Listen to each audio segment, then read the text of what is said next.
Salut à tous, Backseat, c'est votre émission d'actualité politique. Si tu veux faire partie des soutiens de l'émission, n'hésite pas à cliquer sur le lien dans la description. Ça va vous? Bah ouais, toi hein. Super, moi j'étais en tournée la semaine dernière, c'est pour ça que j'étais pas là. J'ai rencontré plein de viewers de Backseat partout, à Cognac, à Barbiret-sur-Ouche, et j'avais dit que je le citerais à Grosbois en montagne. C'est fait. On les embrasse. Non, rigole pas, c'est vraiment hyper cool. Voilà, non, c'est très émouvant de retrouver les viewers comme ça partout. Et je tiens juste à annoncer que je suis de retour à partir de lundi à Royan-la-Rochelle, Niort, et surtout le vendredi 28 février au théâtre Le République à Paris à 19h30. Et il y a un code Backseat. Tu tapes Backseat et t'as une réduction. C'est hyper simple. C'est trop bien. Ouais. Et alors d'ailleurs, cette semaine, c'est le maître mot, la simplicité. Tout le monde va au plus simple. De Bianca Sansori, la poêle au Grammy, à notre monde politique, ça se simplifie grave la vie. Alors déjà, on arrête avec les problèmes de géopolitique compliqués. Vous en avez un peu parlé, hein, on va droit au but. Gaza, c'est cracra. Donc 1 an et demi de bombardement, c'est vrai que si tu nettoies pas, c'est un peu le bordel. Donc simplification, un petit coup de promotion immobilière et bam, ça devient le Club Med. Il y a du soleil et des cadavres. Ouais, je sais qu'il est dur de rire sur cette blague. Comme il est dur de bâtir sur des personnes mortes. Voilà, c'est risqué un peu en termes de karma. Mais ça fait des fondations solides, a.k.a. jurisprudence Dupont de Ligonnès. Voilà. Dur. Mais Trump, on peut lui faire confiance. Il s'y connaît en construction d'hôtels de luxe et en enterrement de corps, parce qu'il a lui-même enterré son ex-femme dans son propre golf à Mar-a-Lago. Oui. Alors, des esprits chagrins disent que c'est parce que les cimetières sont défiscalisés en Floride. Vous croyez vraiment que cet homme irait jusque-là ? Oui. Ouais, bon, voilà. Bon, après, il y a aussi la question des Palestiniens, parce que ça fait quand même 2 millions de personnes à replacer. Mais dans la tête de Trump, c'est très clair. Bah, déjà, ils sont pas tellement attachés à leur maison, puisqu'ils en ont plus. Donc, simplification, on les envoie en Indonésie. Voilà, on leur file une petite île là-bas. On va, voilà, bon, il va falloir un peu... Si, je te promets, c'est vrai. Ouais, tout est vrai. Alors peut-être qu'il va falloir un peu exproprier les gens sur place et leur demander de partager. Mais ça va, en général, ça marche sans difficulté, hein, le partage des terres. Non, faut pas se prendre le chou avec le droit international. Autoroute de la simplicité. Oui, je vous passe également des vraies informations. Ouais. En France aussi, on se simplifie la vie. Pour faire voter le budget, on a fait un 49.3, comme d'hab.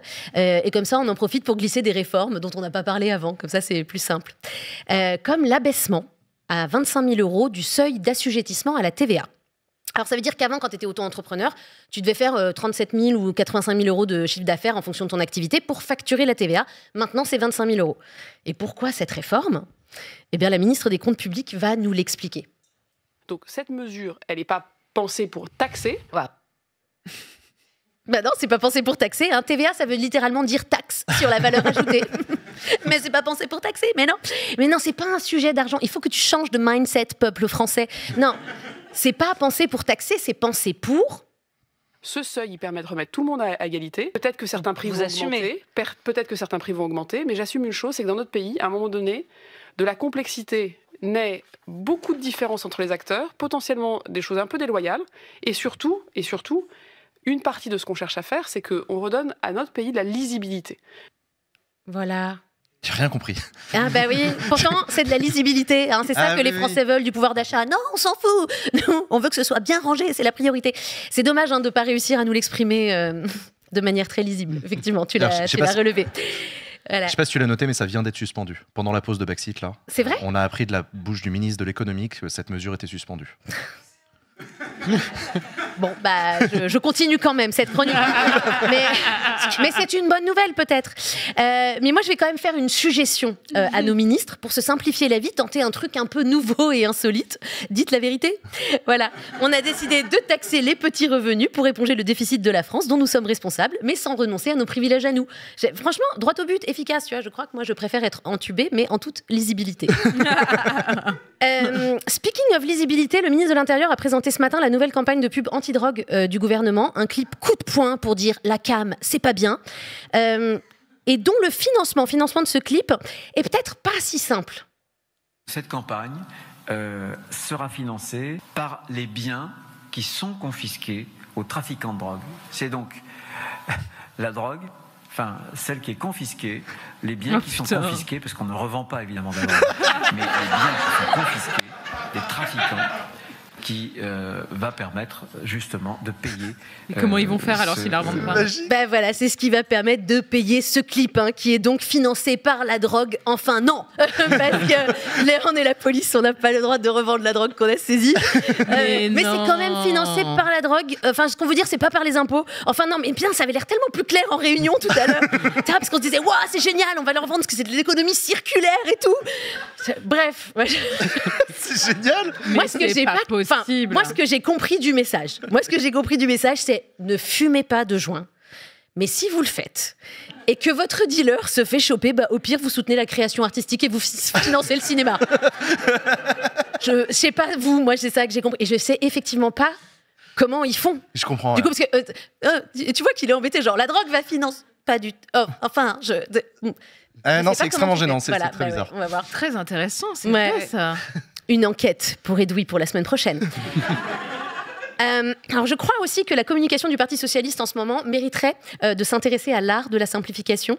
Alors vous en avez un peu parlé tout à l'heure, mais plutôt que de dire non mais on a soutenu ce budget qui est pire que celui de Barnier qu'on n'avait pas soutenu à l'époque, mais attention, c'est pas vraiment un soutien, hein, parce que le jour où on sera pas d'accord, c'est nous qu'on sera les premiers à déposer une motion. Dites plutôt non mais le mec qui gueule tout le temps que la République c'est lui, il nous fait trop peur. Et on veut pas qu'on croie que c'est lui le chef. Parce que franchement, au sein du NFP, on pourrait penser que le PS est comme un éléphant dans un magasin de porcelaine. Mais en vérité, c'est plutôt la pensée de gauche qui est comme une porcelaine dans un magasin d'éléphants au PS. Ouais, on fait un peu de la poésie aussi. Alors que los socialistas et los insumistas se déchirent de l'autre côté de la ville, los republicanos, quant à eux, vivent leur best life. Qu'est-ce que quoi? Oups, pardon, attends, c'est une erreur. Oui, pardon. Bah là, c'est la Doña Lolo Brigida qui se prépare pour animer des soirées à Gaza Riviera.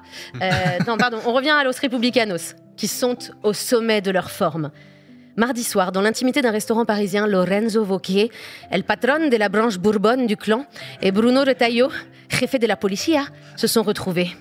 Alors que tous les opposent, puisque l'un d'entre eux a choisi de devenir le porte-flingue du terrible El Macron, quand l'autre s'y est refusé, trop pressé de le remplacer, leur proximité est pourtant aujourd'hui saisissante. Cela s'explique sans doute par le vide abyssal laissé par le départ de Ricky Ciottito, qu'il faut désormais remplacer. Mais sous cette concorde de façade, les relaciones sont-elles vraiment au beau fixe? Attends, ça arrive. Ouais, faut appuyer. Voilà. Non, voilà. À toi, Bruno. Non, toi, Lorenzo. Non, toi d'abord. Non, mais tu n'écoutes vraiment décidément rien. Je te hais, moi aussi. Pardon. Les appétits aiguisés auront-ils raison de l'union du clan? Lolo Brigida partira-t-elle en tournée à Ibiza? Vous le saurez en regardant la suite de Los Republicanos. Elle a gâché la musique. Merci beaucoup, Adèle. C'est pas fini. C'est pas fini du tout, pardon, excuse-moi. Pardon, ouais, je sais que c'était un peu chelou, mais c'est pas tout à fait fini, ça faisait un peu chute. Mais non, je suis désolé. Non, parce que tu sais, moi, dans mon contrat, je dois présenter l'invité. Oui, c'est vrai. C'est vrai, on soit qui. Donc, voilà. Donc ce soir, vous recevez Pascal Canfin, qui a une longue carrière politique, hein, puisqu'il a été député européen sur la liste Europe Écologie de 2009 à 2012, puis ministre du Développement sous François Hollande, pour enfin redevenir député européen en 2019 et à nouveau en 2024 sur la liste Renaissance. Ouais, Renaissance. On est sûr de ça? Oui, j'ai vérifié. J'ai été vérifié 3 fois. C'est Renaissance. D'accord, donc c'est donc un écolo macroniste, quoi. Fin de la blague. Pascal, c'est pourtant un mec de conviction, tu vois, genre militant écolo historique. Il a dirigé l'ONG WWF. Il a même refusé de rempiler au gouvernement en 2015 quand Manuel Valls est devenu Premier ministre parce qu'il le trouvait trop de droite. Et il déclenchait le désordre. Je vois donc en tout cas, si Valls 2015 lui est resté en travers de la gorge, Retailleau 2025, ça doit pas être fastoche à déglutir. Vous lui demanderez comment il gère. Ouais. Merci. On lui demandera merci beaucoup, Adèle.